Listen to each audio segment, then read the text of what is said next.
नमस्कार, शुभ किचनमध्ये आपलं स्वागत आहे। आज आपण बनवणार आहे न लाटता आणि पीठ न दळून आणता उडदाचे पापड। त्यासाठी मी उडदाचा सोल घेतला आहे 1 वाटी आणि त्याच वाटीने 1 वाटी रेशनचे जाडे तांदूळ घेतलेले आहे। यामधला कचरा वगैरे छान काढून टाकायचा आहे। बघा, 1 वाटी उडदाचा सोल घेतलेला आहे आणि 1 वाटी तांदूळ घेतलेले आहे। फार खुसखुशीत आणि एकदम मस्त टेस्टी होती आणि तेही न लाटता। बघा, उडदाचा सोल मी छान धुवून घेते 2 ते 3 पाण्याने आणि तांदूळ पण धुवून घ्यायचे 2 ते 3 पाण्याने, म्हणजे त्यामध्ये सगळं घाण निघून जाईल, धूळ कचरा वगैरे। बघा, आणि आता छान स्वच्छ धुवून घेतल्यानंतर दोन्ही एकत्र मिक्स करायचं आहे छान। उडदाचा सोल आणि तांदूळ एकत्र करून पाण्यामध्ये भिजत घालायचं आहे आपल्याला रात्रभर, आणि जवळपास 12 तास भिजत घालावे लागतात। तुम्ही हे पापड संध्याकाळी पण करू शकता, जेव्हा वेळ मिळेल तेव्हा। त्यासाठी तुम्हाला सकाळी उडदाचा सोल आणि तांदूळ भिजू घालावे लागतील आणि छान हाताने मिक्स करून घ्यायचे आणि याला आता 12 तासासाठी झाकून ठेवायचं आहे। बघा, मी रात्रभर झाकून ठेवलेलं आहे आणि दुसऱ्या दिवशी सकाळी बघा छान फुललेलं आहे, भांडं फुल भरलेलं आहे। आता यावरचं पाणी मी काढून घेते। सोपी पद्धत आहे करायची, कोणालाही सहज करता येईल, फक्त पाण्याचं मोजमाप व्यवस्थित ठेवायचं आहे। आणि बघा, आता एका मोठ्या भांड्याने मी मोजून घेते, म्हणजे याप्रमाणे आपल्याला पाण्याचं प्रमाण घ्यावं लागेल।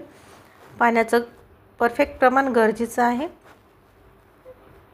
बघा, एक मोठा असा कुकरचा डबा घेतला आहे मी आणि त्याने छान पाणी काढून घेते आहे आणि मोजून घ्यायचं आहे। बघा, डच्च भरलेलं आहे आणि आता याच भांड्याने आपल्याला पाणी घ्यायचं आहे, ते मी तुम्हाला समोर सांगतेच। बघा, मिक्सरचं पॉट घ्यायचं आहे आणि माझं पॉट थोडं मोठं आहे, त्यामुळे मी अर्ध टाकून घेते।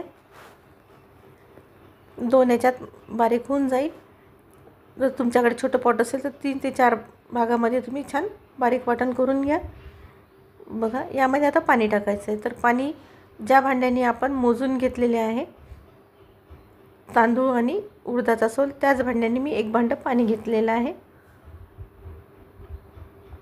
आणि मोठ्या चम्मचने 2 चम्मच मी टाकून घेते आणि आता त्याला छान बारीक वाटून घ्यायचं आहे। बघा, थोडं जाडसर आहे, परत थोडं पाणी टाकून छान मिक्स करून परत मिक्सरला लावून घ्यायचं आहे। बघा, छान इडलीसारखं बॅटर तयार झालेलं आहे आणि हे परफेक्ट आहे, असंच पाहिजे। जर दाणे वगैरे असतील तर परत एकदा फिरवून घ्या आणि आता एका भांड्यामध्ये मी काढून घेते। बघा, छान पांढरं शुभ्र झालेलं आहे,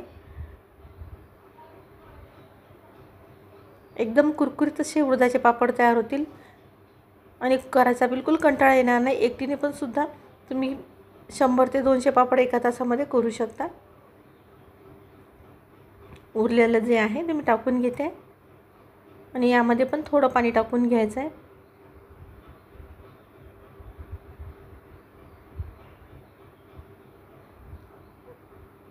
थोडं पाणी टाकून घ्यायचं आहे आणि मिक्सरला छान वाटून घ्यायचं आहे।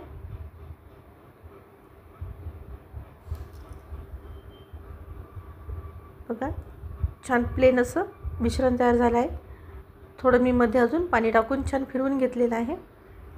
बघा, पूर्ण मिश्रण छान पांढरशुभ्र इडलीच्या मिश्रणासारखं झालेलं आहे, तुम्ही बघू शकता। आणि एकसारखं असं झालेलं आहे, कुठे दाणा वगैरे नाही आहे। बघा, आता ज्या भांड्याने आपण पाणी घेतलं होतं ते अर्ध भांडं पाणी आपल्याला संपलेलं आहे। बघा, मोजून घ्यायचं आहे व्यवस्थित आणि आता छान फेटून घ्यायचं आहे, म्हणजे छान एकत्र मिक्स होईल। बघा, एकसारखं असं पडते, तुम्हाला मी दाखवत आहे। याप्रमाणे बॅटर तयार करून घ्यायचं आहे आणि छान मिक्स करून घ्यायचं आहे। आणि आता एखाद्या जाडबुडाच्या कढईमध्ये जे उरलेलं अर्ध भांडं पाणी आहे ते टाकलेलं आहे आणि परत अर्ध भांडं पाणी घेतलेलं आहे, म्हणजे टोटल आपण 1.5 भांडं पाणी वापरलेलं आहे। कारण आपण मिक्सरमधून काढताना अर्ध भांडं पाणी वापरलेलं होतं, त्यातलंच अर्ध आपण टाकलेलं आहे, म्हणजे टोटल आपण 1.5 भांडं पाणी घेतलेलं आहे।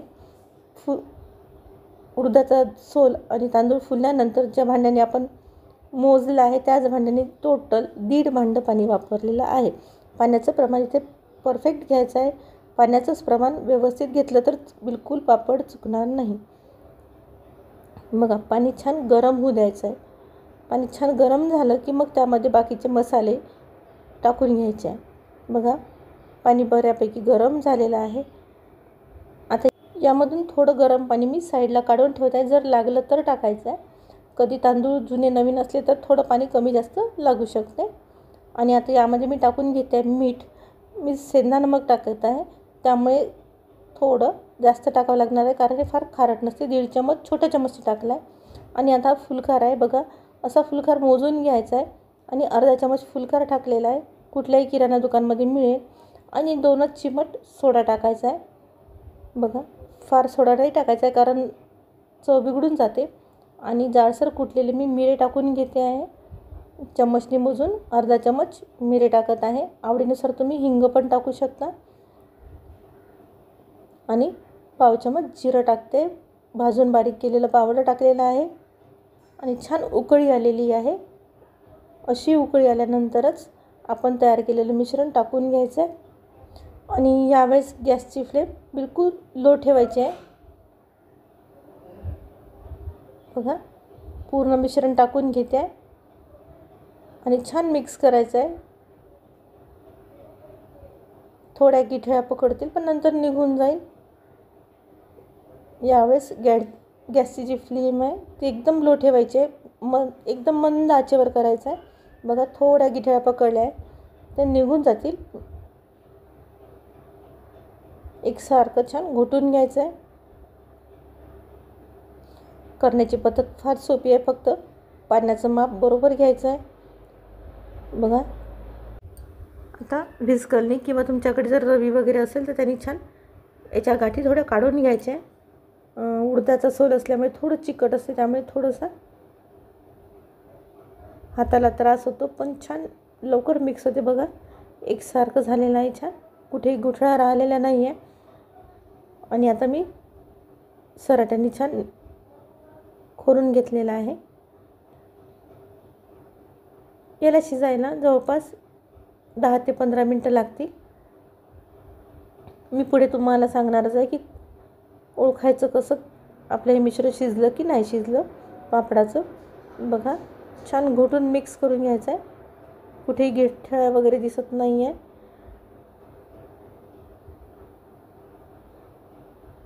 आता तुम्ही थोडी गॅसची फ्लेम वाढवू शकता.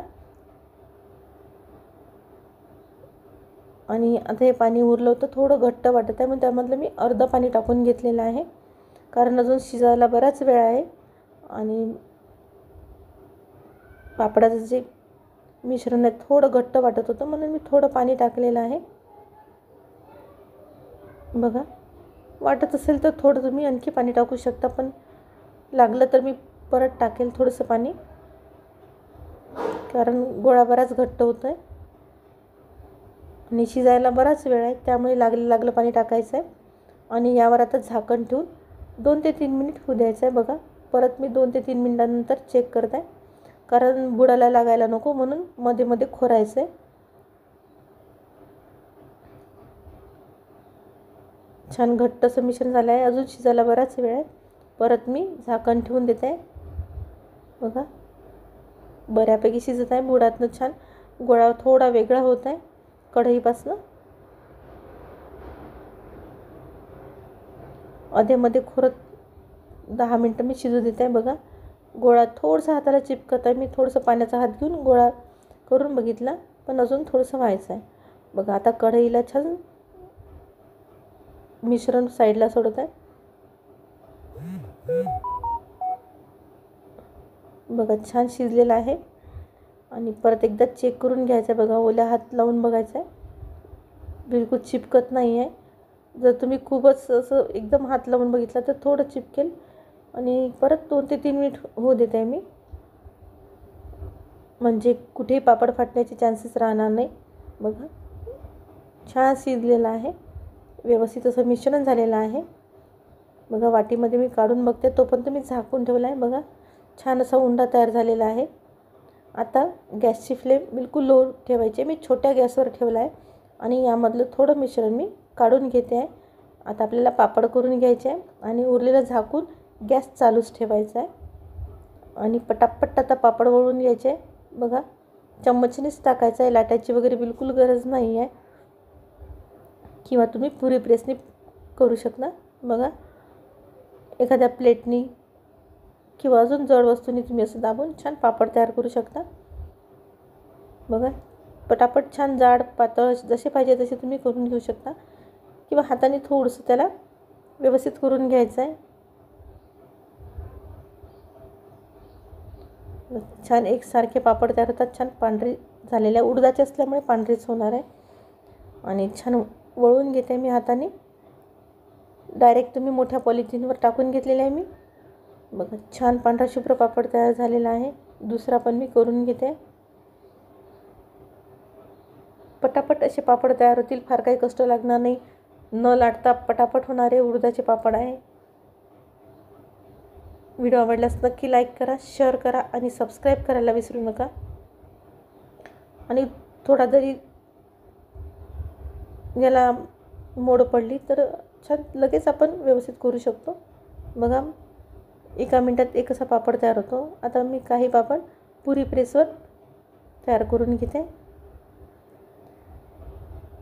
बघा, थोडी साईज पुढे मागे होऊ शकते. प्रमाण व्यवस्थित घ्यायचं आहे. फुलकार सोडा म्हणजे पापड छान तयार होतील. आणि घरातच मी सुकून घेते आणि दुसऱ्या दिवशी 2 दिवस मग उन्हात ठेवायचे. बघा, बऱ्यापैकी पापड झालेले आहे. मी घरातच सुकून घेते फॅनखाली. आणि एकदा नक्की करून बघा, करायला फार सोपी आहे आणि बराचसा वेळ पण लागत नाही. मी जवळपास अर्ध्या तासामध्ये एवढे सारे पापड केलेले आहे आणि 2 दिवस उन्हात सुकून तुम्हाला मी तळून दाखवते. बघा, छान फुललेले आहे आणि उडदाचे असल्यामुळे छान फुलून राहिले. त्यामध्ये फुलकार सोडा असल्यामुळे छान क्रंची पण होतात. आणि मी तुम्हाला आता एक तोडून दाखवते. व्हिडिओ आवडल्यास लाईक करा आणि चला तर मग भेटूया पुढच्या रेसिपीमध्ये.